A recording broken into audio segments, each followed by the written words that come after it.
Hello. Hamjambo. Welcome to Angazasasa. It's another beautiful day. A new day once again that God has given us an opportunity to live. That you're actually listening to this voice means you're alive, and it's proof enough that there's good ahead, regardless of how yesterday was, regardless of how the present seems. Being alive is precious, and I thank God that He has given you life. Mkenya Daima. This is a special month to us as Kenyans. It's a special month because in this month there is change of God. It's a month of election. August 9 approaches. This recording is made on the 5th of August 2022.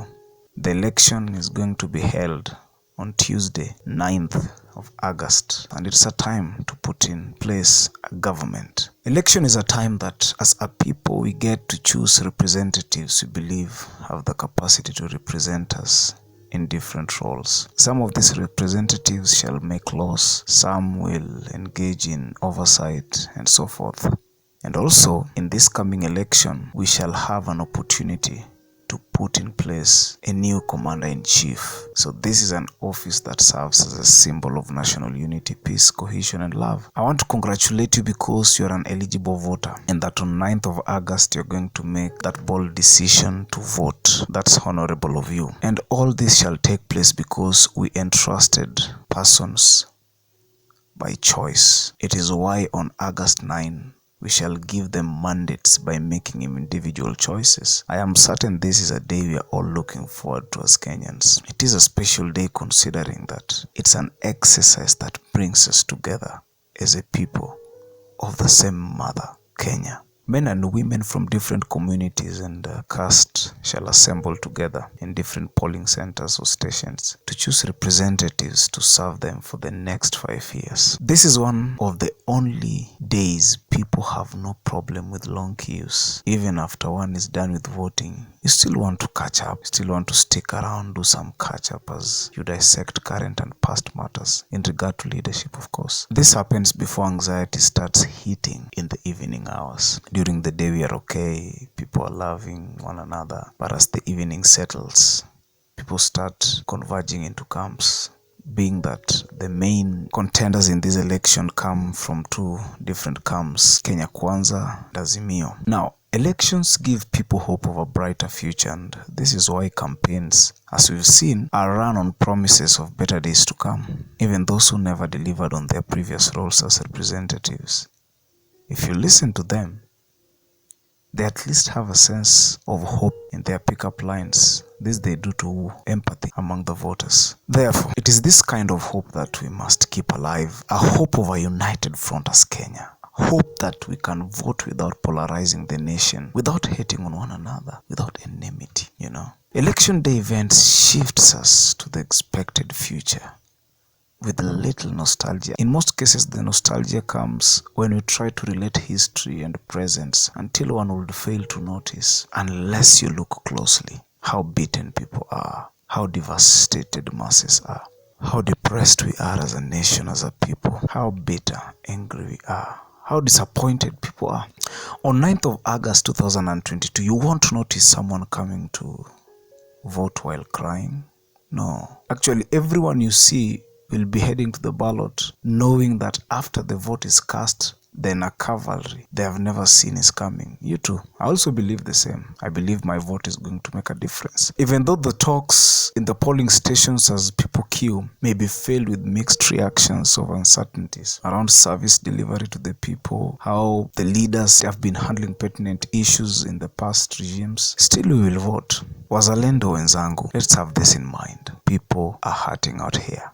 Today, most Kenyan families are hungry. Food has become extinct. Note that people charged with the responsibility of caregiving have become lazy or sloppier. No. The means to make ends meet have become scarce, therefore making the ends that are supposed to be met inaccessible. The rate of joblessness in our beloved +254 is worrying. Researches done indicate that the number of broken marriages is skyrocketing. It's bad. Recession is having a toll on us each day. Recently, COVID struck us abruptly, killing thousands of our loved ones, killed jobs, businesses, marriages, relationships, investments, processes that took years and decades to build, processes that we relied on for ages are not there. Companies that existed for years folded up and ended. Today, majority of the males you come across, and even those that we shall be coming across on 9th of August, are depressed, dejected, lost, afraid, confused, hurting, but with brave faces to hide their loss, to hide their shame, to hide their fear, to hide their low self-esteem, and so forth. Today again, most young people are lost in addiction and drunkenness, a dopamine that has taken the role of freedom. To them, or to the greater majority of the young people, drugs and alcohol have become their getaway vehicles from the reality of this life that they feel life has served them. Okay, it is common meeting a man smoking weed while talking to themselves today, not even afraid of apprehension. People are dejected, brothers and sisters. They are hollow, going through life just for the sake. Look at our mothers, our sisters, our wives, our daughters. They are battling series of unknowns. They are battling things we can't even help them overcome. Things they never anticipated would ever occur in their lives. Growing up, they never planned to be where they are today. But now, that is where they are. Calamities and diseases unplanned for has hit many of them, leading to their hearts soaking endlessly in tears, bitterness, death. The number of women that commit suicide is worrying. Depressed. Today, Kenya seems to be a nation of the walking dead. Probably you've noticed what I'm saying also.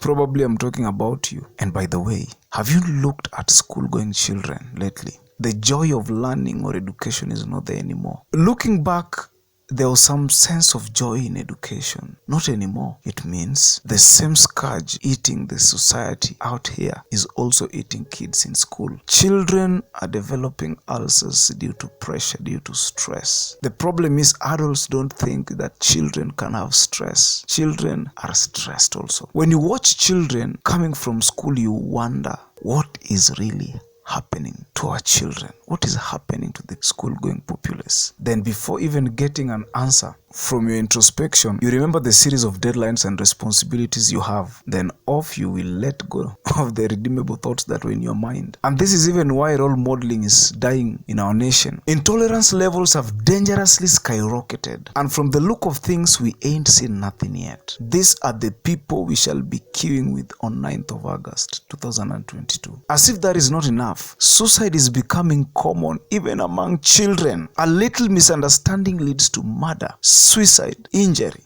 The delicacy of the Kenyan populace is worrying. The only good thing that keeps many people going is the act of love, empathy, compassion that they receive from family, strangers or friends. The law enforcing officers, the same. We don't think they are hurting, but they too. They are hurting because the same things that the community battles, they battle the same because they also come from the same society. To top it up, they have responsibilities that do not regard whether they are low or high. So they have to work. They have to push, they have to deliver. They have to deal with people like you and I who are depressed, who are stressed, who are dangerous, who are lawless. This is why we must purpose in our hearts this time round to intentionally avoid conversations and actions that trigger the already set danger in the lives of the people. When canvassing for your candidate, remember you might be arguing with a depressed, hurting, suicidal, sick, angry Kenyan. Unknowingly, you could be castigating a man who life has invariably treated. And they are now at the verge of their breaking point. They've hit rock bottom. And probably as you argue, and because we are men, you want to lift your voice, you want to berate them, you want to belittle them. And you do not know where this man is coming from. You do not know the state of their mind, of their heart, of their emotions, of their psyche. You have no idea. And boom, you could be making fun of a young person whom according to you, because you're older than you feel, should submit to you. On the other hand, the young person feels like they have nothing to lose by hurting you, by harming you. Hence, taking even your life won't be a big deal to them. You could be attacking a woman who has suffered in the hands of perils and relationships and issues of life that have robbed her the zest of life. she's just there. Have you ever looked at someone and they're just pale? Have you ever looked at someone and you saw nothing? On our streets, this is the state of our country today. It is why something little, even among the clergymen, something little that touches on something they hold dear is enough to begin a revolution that was not planned for. A demeaning approach in a conversation in this time could be a confirmation to someone. As you demean someone in a conversation, you could be confirming to them that actually what they have been told by other people, how they've been feeling about themselves, is actually true. Because a demeaning approach in a conversation is you're trying to tell somebody you're useless, you're smaller than me, you're little, you're a failure, you are a retarded fellow, and so forth. Brothers and sisters, remember, people are hurting already, so there's no need of adding salt to injury. Don't mind sharing an extra coin of food with a brother today, or a sister, or a family. You could be going to vote on the voting day, but there's something you've kept, saying that I'm going to bless someone, I'm going to be a blessing to someone today. Maybe you've carried a packet of unga, or maybe you've carried sugar, you've carried rice. You're saying today, as we go to vote, I want to be a blessing in the life of somebody today, in the life of a family. That man or woman you're going to meet as we are queuing, you could be a blessing. You could be the Jesus that they see, because it is important that we put on the spirit of love and compassion. It is our role as wapiga kura Kenya hii to ensure we put into action the call towards peace, love and unity that our politicians have been propagating all along during their campaigns. The propagations they've been making during the day and in covered public forums. Let us live to the spirit of Mkenya Daima. Let us remember, hii Kenya ni yetu sisi sote, na lazima tuungane kwa upendo, lazima tuungane kwa amani, lazima tuungane kwa kufukuza janga ambayo tunapitia as a Kenyan family. This is the only way to beat the scourge we face as a nation. As we go to vote on 9th of August 2022, this is my call, brothers and sisters. Amani ituongoze, then shall raha na ustawi as is enshrined in our national anthem be our portion as Kenya. Choose love, choose peace, choose compassion. Choose empathy. When you feel aggravated to castigate, force yourself to keep quiet. When something is said and you feel repeating it could make others of your clique to respond, keep quiet. The Bible says that whoever repeated the matter separated friends. We are brothers as a nation. We cannot allow an exercise of a day or a seasonal exercise to destroy the things that we've built, the foundation, the relationships that we've built for all these years. I love you and I need you. So stay alive, brothers and sisters. Stay alive. I will be happy to hear from you, to see you after the elections. May the good God of peace bless you and keep you. Shalom, shalom, shalom. Amen.